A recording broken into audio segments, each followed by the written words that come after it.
Good evening everybody. So in a recent video on this channel I looked to the bucket box out there to solve some nagging Buckethead mysteries. And whilst working on the video there was one mystery that I purposely didn't include because it was one I just had to try and solve for myself. Who is the person on the cover of the Electric Tears album? For me, Buckethead's 2002 Electric Tears album will always hold a special place. It was the first album I ever heard by Buckethead a few months after seeing him live in London in 2002. And I thought then what I still think now, that Electric Tears is one of the greatest instrumental albums of all time. From start to finish, it's just Buckethead alone with his guitar, one great song after another, each with different feeling, different emotion. It's an unforgettable 70-minute journey and a trip I've taken many times. And whilst on this trip, I would always wonder who's the person on the cover. Is it Buckethead unmasked, his mother, one of his sisters? Who is it? So after 17 years, I thought I'd try and find out who it is. Better late than never. Woo!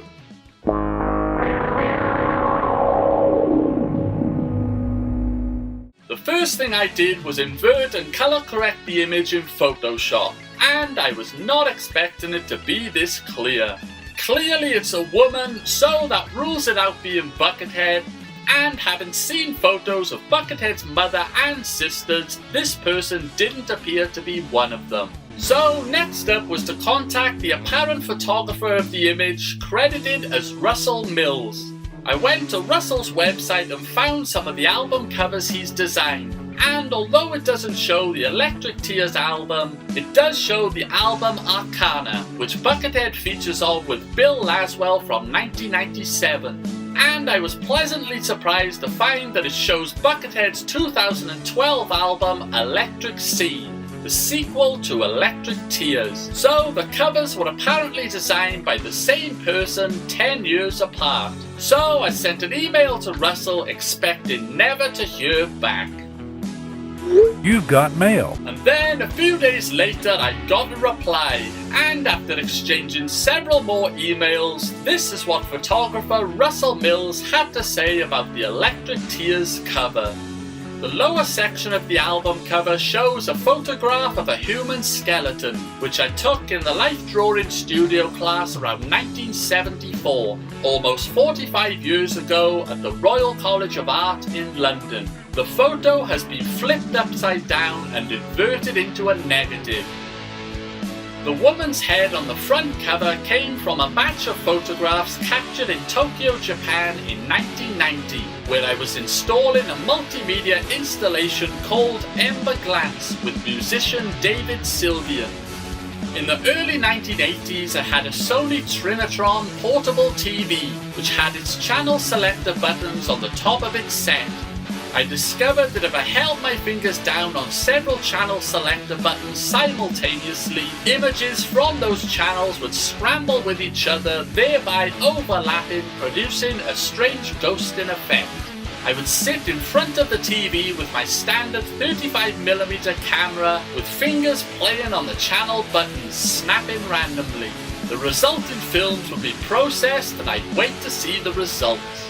On one evening during our stay in Tokyo, a monsoon-like downpour trapped me in my hotel room for a few hours. Serendipitously, I discovered that the TV in the room was a Sony Trinitron. So I decided to while away the hours taking more channel mashing photographs. And one of those photos was that of the woman who now appears on the Electric Tears album cover. I think she was a presenter of some kind of Japanese shopping program, and as far as I can remember, she was demonstrating new kitchen appliances. So the photo of the skeleton is almost 45 years old, and the photo of the woman is almost 30 years old, taken in Tokyo in 1990.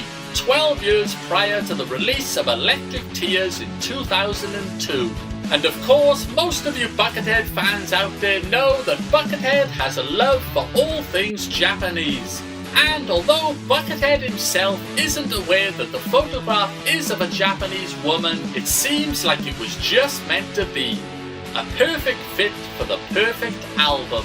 Now, having lived in Japan for almost 2 years myself, I reached out to several Japanese friends to see if they knew the identity of the woman.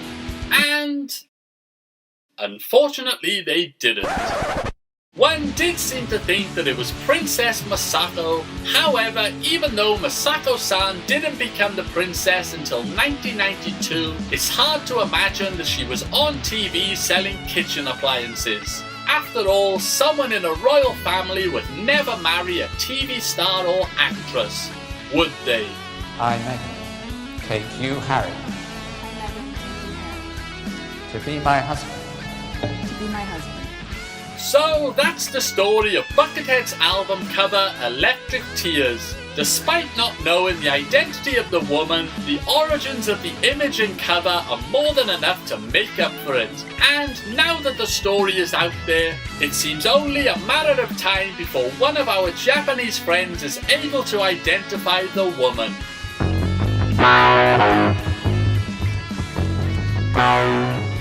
And I'd like to send out a huge thank you to Russell Mills. His in-depth story from something that happened almost 30 years ago was remarkable and a pleasure to read. And his cover of Electric Tears is an iconic piece of Buckethead history. So, thank you, Russell Mills.